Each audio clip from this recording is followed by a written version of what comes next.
donc Grégory m'a demandé hier, c'est ça, de parler de la patrie. Voilà, des notions de patrie. Donc du coup, j'ai fouiné un petit peu là où je pouvais, c'est sur les sources les plus rapides, catéchisme de l'Église catholique, ce qu'on sait de l'Écriture sainte, un document, un livre très intéressant sur l'initiation à la théologie de saint Thomas d'Aquin.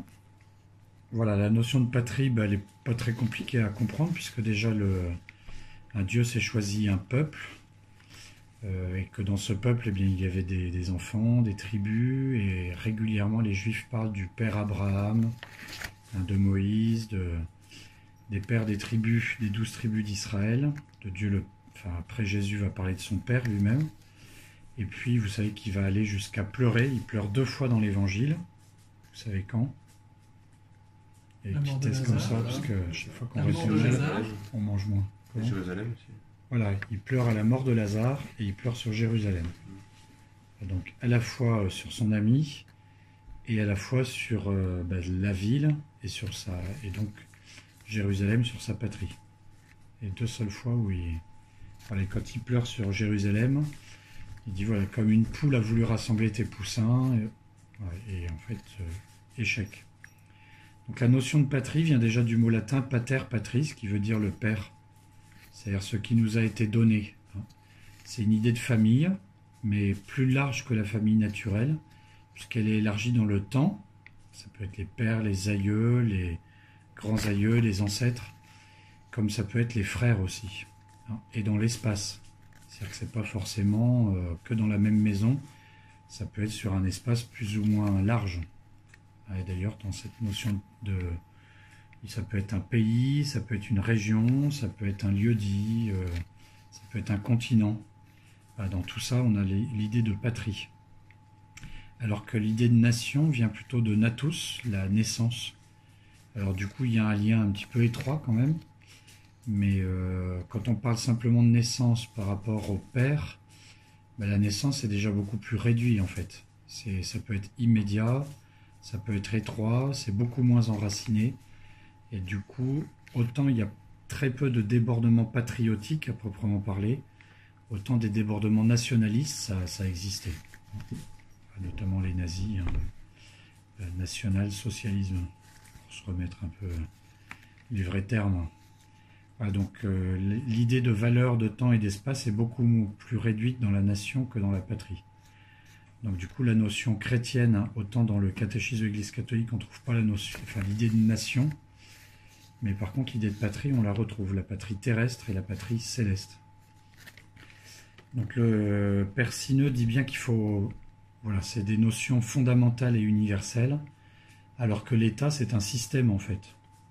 L'État, c'est un système qui gère des nations ou une nation, mais qui ne gère pas une patrie à proprement parler, parce que c'est momentané. Alors le momentané, il peut durer 5 siècles ou 1000 ans, comme les rois de France. Ça peut être plus ou moins arbitraire aussi. Et c'est encore différent, l'État, de la forme de gouvernement, qui peut être très temporaire et pour le coup très arbitraire. Alors il y a un très beau passage ici, Persineux, justement, sur cette idée de patrie. Elle est un assemblage indéfinissable de choses matérielles et de qualités humaines, de territoires et de culture intellectuelle, de climat et d'institutions, qui marque le génie d'une race. Alors, il ne faut pas comprendre race blanche, mais d'une race, c'est-à-dire d'un peuple, on pourrait dire. C'est-à-dire quelque chose qui s'imprime dès qu'il y a quelqu'un qui y naît, caractérisant ses mœurs et qui constitue un patrimoine. Patrimoine, on revient à patrie, et moine, la vie monastique, vous savez que c'est monos, c'est-à-dire le seul. Un moine, c'est celui qui s'occupe de Dieu seul. Donc patrimoine, c'est ce qu'il y a d'unique dans ce que nos pères nous ont donné. En France, c'est le fromage, le vin, et puis après, d'autres trucs plus ou moins indéfinissables. C'est vrai que quand on fait une caricature de quelqu'un d'une patrie, on l'affuble de quelque chose d'unique, quoi. Le chinois avec son chapeau en truc, les yeux bridés, voilà, le français, le franchouillard avec son béret, un peu déluré, quoi. Ni motivé ni démotivé, sauf si on touche à sa baguette, justement. D'un seul coup, il y a une motivation qui revient. Que chaque génération se sent fière de recueillir de conserver et de transmettre. Donc du coup, dans cette idée de recueillir, conserver et transmettre, on s'aperçoit que cette idée de patrie ne va pas être que du haut vers le bas, elle va être aussi, enfin du bas vers le haut. C'est-à-dire qu'il n'y a pas simplement la reconnaissance de ce qu'on a reçu, mais il va y avoir aussi la reconnaissance de ce qu'on va transmettre. Voilà, alors le Père Sinot dit bien, et c'est là justement que la patrie devient dénaturée et devient plus nationalisme, nation et nationalisme, quand on idéalise trop sa patrie et ses propres qualités, en la confrontant à une autre et en l'estimant forcément supérieure. Non pas supérieure comme un attachement, parce qu'un Chinois il sera forcément fier de la Chine, le Français de la France, l'Allemand de l'Allemagne, et c'est normal, et quand on est Français on doit accepter et même être émerveillé qu'un Allemand soit fier d'être d'Allemagne. Mais c'est si on la confronte à une autre en l'estimant supérieure et donc dominatrice. Voilà, ça va pas parce que du coup, il n'y a plus cette piété filiale qui est reconnue dans l'idée de patrie. C'est-à-dire d'avoir une reconnaissance pour ce qui nous a été donné pour nous, mais du coup de comprendre que d'autres ont une reconnaissance pour ce qui leur a été donné ailleurs. Alors on peut se dire comment du coup un étranger peut arriver justement dans une patrie et se sentir, avoir des sentiments patriotiques. Ben justement parce qu'il se sent accueilli, par exemple. Il se sent accueilli, il s'approprie les dimensions particulières de sa nouvelle patrie, et donc il peut avoir à la fois un sentiment patriotique pour ses premières racines, et un sentiment patriotique pour la patrie qui l'a accueilli et pour laquelle il va donner des enfants, et donc finalement se greffer, quoi. Voilà, il y a une piété parce qu'il a reçu un nouveau patrimoine et avec reconnaissance, parce qu'il sait que ça l'a recueilli parce qu'il pouvait y avoir un danger ailleurs. Il a été accueilli parce qu'il était fasciné par aussi ce patrimoine extérieur, qu'il en avait besoin, etc., etc. Et donc on voit que la dimension de patrie ne s'oppose pas, elle ne s'oppose pas les pays les uns contre les autres. Au contraire, on sent qu'il peut y avoir un enrichissement mutuel. Alors, on n'est pas dans le multiculturalisme non plus, mais bien dans les sentiments patriotiques qui se mélangent, qui s'entrechoquent et puis qui se perfectionnent les uns les autres. Et en même temps avec un désir de conserver aussi les dimensions propres d'une autre patrie. On voit arriver un Autrichien, on est tout content de le voir en culotte de cuir, avec sa veste particulière, avec s'il est tyrolien, avec son yodelet, je sais pas quoi là. Et on n'a pas envie qu'il le perde en venant en France non plus. C'est propre à lui. On n'a pas non plus envie que la France se l'approprie contre l'Autriche. Donc on voit qu'il y a finalement quelque chose qui transcende les personnes et en même temps qui les édifie. Alors, le Père Sinot explique que tous ces sentiments, on les trouve bien sûr déjà dans la dimension familiale, et que du coup cette dimension familiale ne s'oppose pas à la patrie, et la patrie ne s'oppose pas non plus au sentiment familial. Il le dit, le devoir filial n'est pas incompatible avec le devoir patriotique. Pas davantage, celui-ci ne s'oppose aux obligations de justice et de charité qui incombent à tout être humain à l'égard de ses semblables, quelle que soit leur race et leur nationalité. Être bon fils et bon père de famille est la plus sûre garantie pour devenir bon citoyen, et donc la meilleure manière de servir la patrie. De même, le patriote le plus dévoué à son pays est aussi le plus authentique citoyen du monde. Et le christianisme international pacifique, c'est beau, qui sait si bien franchir les frontières sans les abattre, unifier les peuples sans les uniformiser, concilie merveilleusement le vrai patriotisme et le véritable humanitarisme. Alors bien sûr, on l'entend du coup ici, ce principe de patriotisme, de sentiment patriotique, puise au 4e commandement. Tu honoreras ton père et ta mère. C'est-à-dire que si mes parents m'ont donné la vie, eh bien forcément, je dois protéger leur propre vie jusqu'au dernier souffle. Et puis avoir cette reconnaissance du fils envers le père, et du coup du père, comme je le disais tout à l'heure, avec le fils. Donc catéchisme de l'Église catholique au numéro 2199, qui est très isolé, mais qui commente le 4e commandement justement. Le 4e commandement s'adresse expressément aux enfants dans leur relation avec leur père et mère, parce que cette relation est la plus universelle. Et voilà, avec les projets de loi qui sont en cours, on sent bien quelque chose d'universel qui va être brisé, quoi. Mais qui restera quand même, parce que l'enfant, il faudra qu'il trouve ses racines, quoi. Il concerne également les rapports de parenté entre les membres du groupe familial, donc entre frères et sœurs, cousins, cousines. Il demande de rendre honneur, affection et reconnaissance aux aïeux et aux ancêtres. Il s'étend enfin, donc là c'est de façon plus étendue, et c'est là qu'on touche à la dimension de patrie, elle s'étend enfin aux devoirs des élèves à l'égard du maître, des employés à l'égard des employeurs, des subordonnés à l'égard de leur chef, des citoyens à l'égard de leur patrie, de ceux qui l'administrent ou la gouvernent. Voilà, même si on n'est pas d'accord avec notre président de la République, s'il y a une agression extérieure, on se sentira proche de lui, parce que c'est quand même notre président de la République, quoi.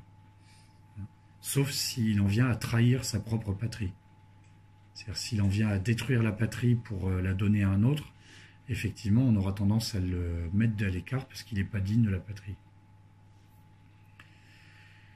Ah, donc on s'aperçoit aussi dans ce domaine-là, quand on est employeur, il le dit, ce commandement implique et sous-entend les devoirs des parents, tuteurs, maîtres, chefs, magistrats, gouvernants, de tous ceux qui exercent une autorité sur autrui ou sur une communauté de personnes, pour qu'ils transmettent ce qu'ils ont reçu de la patrie, c'est-à-dire de leurs supérieurs, de leurs ancêtres, mais aussi pour qu'ils puissent le redonner avec une richesse supplémentaire. Ouais, et du coup, forcément, il y a des devoirs. Ces devoirs, on les puise bien sûr aussi à l'Évangile. Quand Jésus dit « rendez à César ce qui est à César ».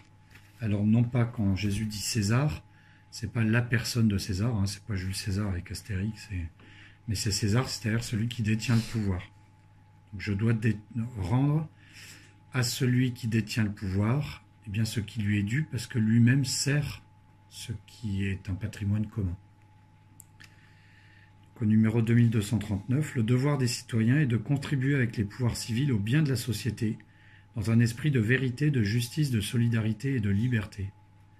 Entre guillemets, la démocratie n'a de sens d'ailleurs que dans ce domaine-là. Parce qu'il y en a qui érigent la démocratie comme un bien absolu. L'Église n'a jamais reconnu un système politique supérieur à un autre. Elle voit dans la démocratie un système préférable, à condition que ces principes-là soient posés. C'est-à-dire qu'il y ait une vraie recherche de la vérité, et non pas d'intérêt particulier. Donc du coup de justice, de solidarité. Donc on est tous, le plus fort va être au service du plus faible. Et le faible sera reconnu comme faible. Non pas pour le dominer, mais pour le servir. Et de liberté aujourd'hui.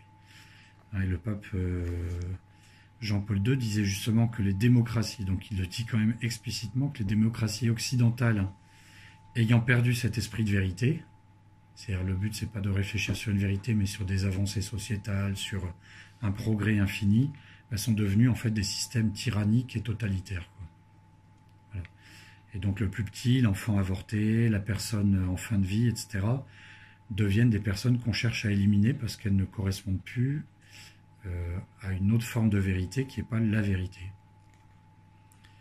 Donc l'amour et le service de la patrie relèvent du devoir de reconnaissance et de l'ordre de la charité.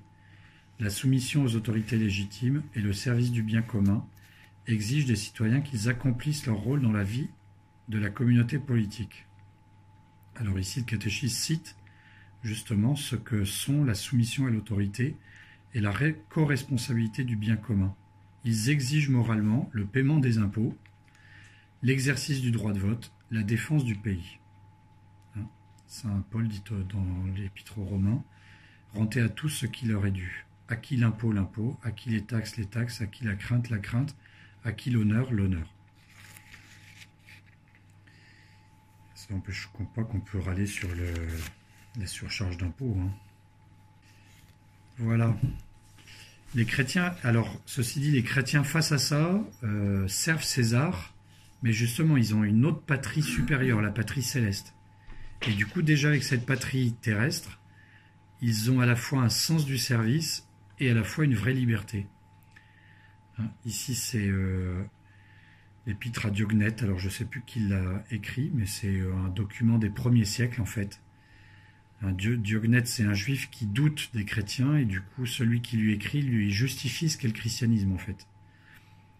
Les chrétiens résident dans leur propre patrie, mais comme des étrangers domiciliés.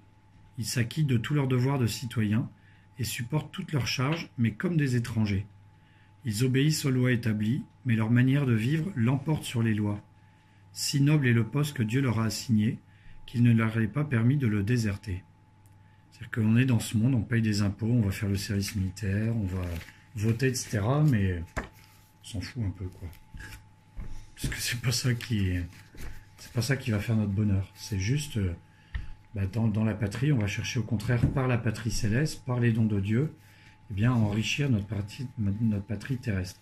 Et c'est peut-être ce qui fait, sans vouloir dominer les autres pays du monde, mais le propre de la patrie française. C'est que c'est tellement enrichi, pétri de christianisme, qu'elle a un génie propre, quoi. De littérature, d'art, d'architecture, de pensée, de rayonnement dans le monde, et de valeurs propres, quoi. Ça veut pas dire qu'elle est supérieure à toutes les autres, puisqu'elle a aussi ses faiblesses. Le franchouillard, le gaulois, celui qui râle, qui est un peu paresseux, qui juge les autres, qui râle facilement. C'est aussi nos défauts nationaux, quoi. Donc, si on est effectivement citoyen de cette terre sans vraiment l'être, c'est parce qu'on a un seul Père, et qui est notre Père des cieux. Et là, cette dimension de patrie céleste est d'autant plus supérieure que ce Père a un Fils par excellence, qui est le Fils unique, qui est aussi notre frère, et qui a partagé notre humanité. Et du coup, même s'il est juif, même s'il appartient à Israël, c'est notre frère, même de façon supérieure à nos propres frères de sang. Parce que le Saint-Esprit vient pour le coup nous donner de l'intérieur cette grâce d'être fils du Père. Et ce Père nous partage tout son être, toute sa vie. Il vient en nous et il veut nous faire venir en lui. Et donc là, il n'y a plus de dimension matérielle, il y a une dimension parfaitement et absolument spirituelle qui du coup fait de nous des fils adoptifs, bien sûr, mais des fils, vraiment des fils, puisque Jésus dit « Je ne vous appellerai même plus des frères, mais des amis ». Voilà. Et puis le Dieu nous donne aussi, et c'est là qu'on voit qu'il nous respecte dans notre dimension humaine, il nous donne aussi une mère qui est spirituelle, mais qui est une vraie mère. Et du coup, nous sommes tous frères en humanité. Il n'y a plus de père, notre propre Père est notre frère en humanité, grâce au Saint-Esprit et au Père des cieux. Donc, le fait qu'il n'y ait plus rien de matériel avec Dieu, que tout devienne spirituel, fait que nous avons une patrie céleste, que nous partageons tous, et pas de façon partielle, mais de façon plénière. C'est la Jérusalem céleste. Quand Jésus pleure sur Jérusalem, il pleure sur sa patrie, mais il pleure aussi sur notre Jérusalem céleste, c'est-à-dire notre âme qui n'a pas voulu accepter ce salut de Dieu ou cette présence de Dieu. Et lui, du coup, il vient prendre cette place, c'est-à-dire il vient être le Fils par excellence, il édifie en lui, dans son corps humain, la véritable Jérusalem céleste, c'est-à-dire la plénitude de la présence de Dieu, et du coup, il nous permet, en nous pardonnant nos péchés, en donnant les sacrements, de faire qu'on revive sans cesse, et de façon sans cesse renouvelée, enrichie cette Jérusalem céleste, c'est-à-dire cette plénitude de présence de Dieu en nous. Et on le comprendra un jour au ciel. Donc ces sacrements qui nous sont donnés, sont comme un héritage, surtout le baptême, puisque Jésus vient vivre en nous, nous sommes lavés dans le sang du Christ. La confirmation, le Saint-Esprit donne sa plénitude dans tout notre être, et l'Eucharistie nous nourrit du Christ lui-même. C'est notre héritage, c'est notre bien commun. Tout à l'heure, on disait justement cette idée de patrimoine, de patrimoine qui est élargi dans le temps, dans l'espace. Ces sacrements sont intemporels et ne se limitent pas à un espace. Jésus, il est dans le tabernacle en bas, mais il est aussi dans le tabernacle en face et en Chine et dans le prêtre et dans le pape. Donc il n'y a plus de limitation. Et c'est notre héritage. Le mariage et le sacerdoce sont justement le lien qui nous lie entre nous et entre Dieu. Et puis la pénitence et le sacrement des malades sont des viatiques, c'est-à-dire des chemins qui nous permettent justement de refaire vivre sans cesse en nous la Jérusalem céleste. Et un jour, les sacrements disparaîtront, la patrie terrestre disparaîtra, et il ne restera que la patrie céleste. Mais malgré tout, qui restera pétri dans notre mémoire, dans notre être, de la patrie terrestre, parce qu'on se rendra compte que notre propre Père de la terre nous a transmis quelque chose qui nous a permis de trouver le ciel, que notre propre patrie terrestre, le pays ou la région, nous a pétri aussi et nous a apporté des qualités qui nous ont fait découvrir cette patrie céleste. Voilà, donc à la fois, on vivra pleinement de Dieu, comme notre propre maison, et en même temps, on se souviendra de tout ce qui nous a permis de vivre de cela, et forcément, on en sera reconnaissant.